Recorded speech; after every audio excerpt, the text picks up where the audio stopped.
Welcome to the AFR Saints channel, where we provide you daily content on your favorite team, the New Orleans Saints. Do us a favor and hit that subscribe button. Be sure to leave your comments below and smash that like button. Who dat?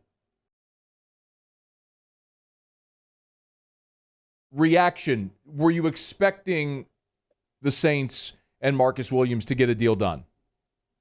I did think they'd be able to get a deal done because they value him very much. I mean, placing the franchise tag on him in the first place shows that. But I think he's probably betting on himself would be my takeaway if they didn't get a deal done. It was a very hard, I couldn't even come up with a real good prediction for what number they should reach. Because if you look at the safeties in the NFL right now, there's like 6 safeties making $14 million plus per year. And they've pretty much all gone to Pro Bowls. You know, a lot of them are, just the top safeties in the game, all pros and stuff like that. The top of the top are all making between like 14 to 15 million. And then there is a huge drop off down to about 11 million after those 6 guys. And I don't think Marcus Williams has reached that status yet. He hasn't made a Pro Bowl. He hasn't made an All-Pro, even though statistical services like Pro Football Focus love him, even though the Saints love him. I think maybe it would have been hard to justify putting him in that range, trying to give him one of the top 2 or 3 or 4 or 5 salaries for any safety. But I also don't think he wanted to settle for less because, his name, he's getting better each year, I think. I think he just had his best season. And he's getting a little more recognition. I wouldn't be surprised at all if he makes his first Pro Bowl, if he's an All-Pro for the first time this year and then goes back into the market next year and does get into that range. So my guess is he's probably betting on himself since they didn't get a deal done. So that was sort of my question. Is this Marcus Williams betting on himself, or is this the Saints maybe not willing to match that salary level? Right. Well, I mean, obviously somewhere in between or both is the answer. But, since the franchise tag itself, I'm drawing a blank here on what it was exactly. Was it $10.2 million? They're willing to pay at least that. Usually they won't franchise someone if they're not going to set a baseline that's their value. So, you can assume they were offering at least 10.5, 11, if not 12.5, 13 million a year.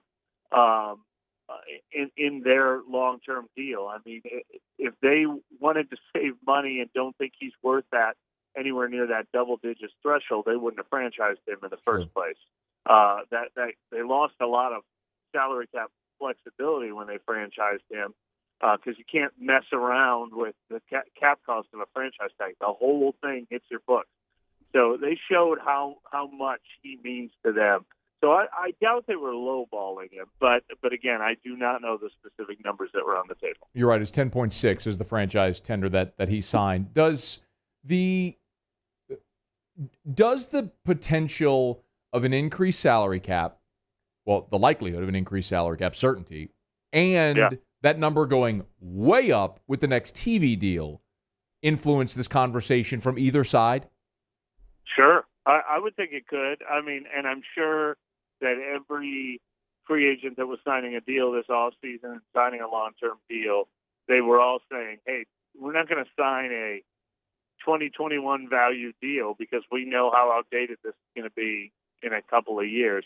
And certainly with the Saints specifically, they're very limited when it comes to the budget. So if that salary cap goes way up next year, it'll help the Saints quite a bit, and it'll help their players quite a bit. So I could definitely see them betting that not only Marcus Williams will be worth more, will increase his value with another good season, but that, state salaries in general will be going up a year from now.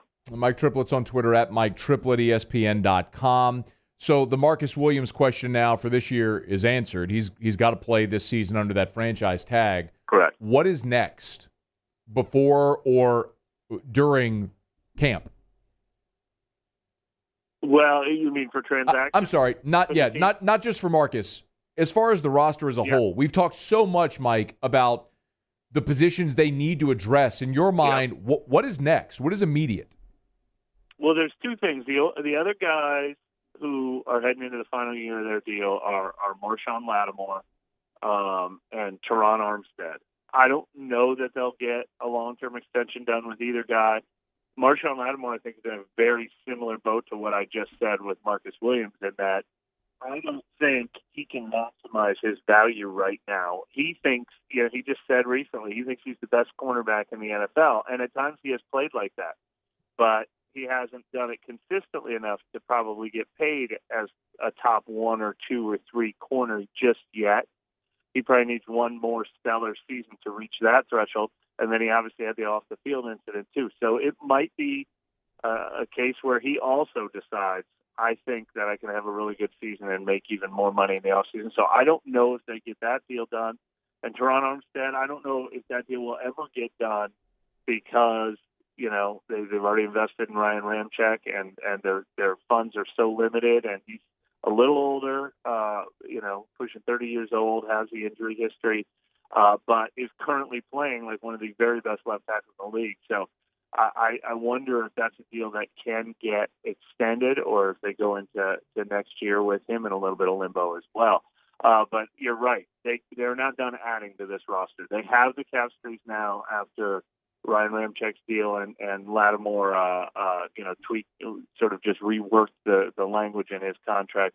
So they have over $10 million in cap space right now, and that is more than enough space for them to add, honestly, like 3 veteran starters. And they need one at corner. It certainly doesn't look like it's going to be Richard Sherman right now as he's dealing with some things off the field, but I still expect a veteran corner to come into this team.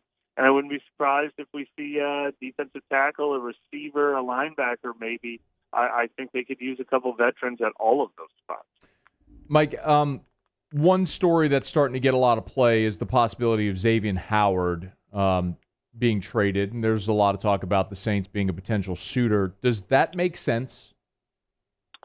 It sure does. I have not seen any, actual reports of them talking with the Dolphins, other than just speculating that the Saints would make sense, and that is very smart speculation because they've spent this entire offseason being extremely aggressive with cornerbacks. They flirted with cornerbacks in free agency.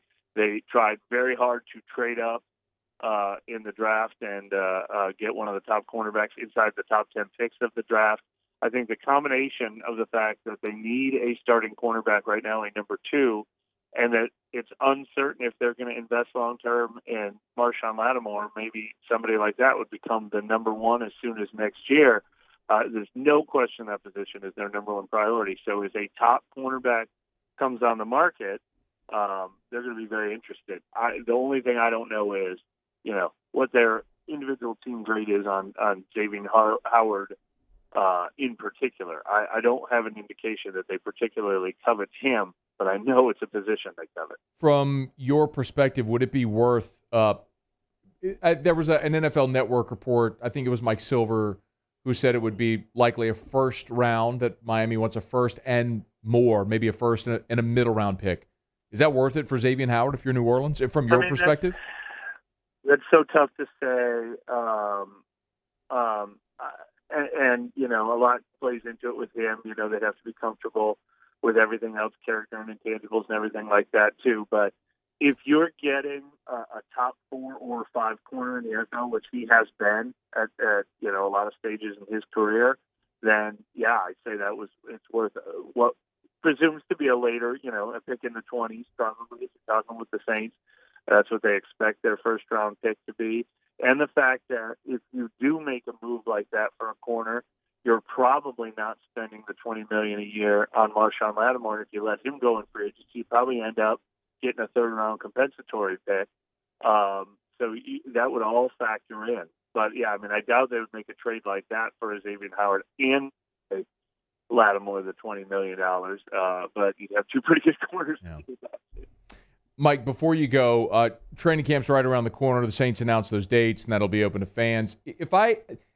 Not Jameis and Taysom, I think we all know how that's going to go. I think we all assume we know how that's going to go. Is there a position battle, something that you look at and say, man, I'm really interested to go watch these practices and these preseason games to see how that battle plays out? Well, the most interesting one to me, as far as not knowing who's going to win it, maybe not the biggest impact position on the team, but that second linebacker spot. Right now, you would think, I think maybe the rookie Pete Werner is almost the front runner to line up next to Mario Davis, but Zach Vaughn, they used 2 third-round picks to trade up and get him last year. He's absolutely in that mix. They're both competing at will linebacker, so they'll be neck and neck. And you wonder, do they consider bringing back Quan Alexander? Could it merge there or whatever? But that's the biggest unknown position to me that I don't even think there's a front runner for. But if we're talking importance, obviously the number 2 cornerback spot. I still think that the number 2 cornerback isn't on the roster yet, but otherwise Patrick Robinson or Paulson Adebo or somebody's going to have to merge. And I really want to know what's going to happen at receiver. I feel like they need to add a veteran to that mix, but if they don't, Traquan Smith better be ready to have a career year. Marcus Callaway better be ready to have a career year. Somebody else, Deontay Harris, DeWanda. A lot of guys have career years at receiver. Well, if we've seen one thing throughout Sean Payton's 15-plus years in New Orleans, it's that he can take guys that you're least expecting and turn them into really good players. Well, that is very true. So I'm with you. That's going to be fascinating to watch how that all unfolds. Noted Mad Libs expert and Saints reporter for ESPN.com. He is Mike Triplett on Twitter, at Mike Triplett. Make sure you're following him. You're reading his stuff at ESPN.com. Thank you as always, Mike. We appreciate it. Thank you. Hey, thanks so much for watching. Please leave your comments. I love to interact, and be sure to hit the red subscribe button below.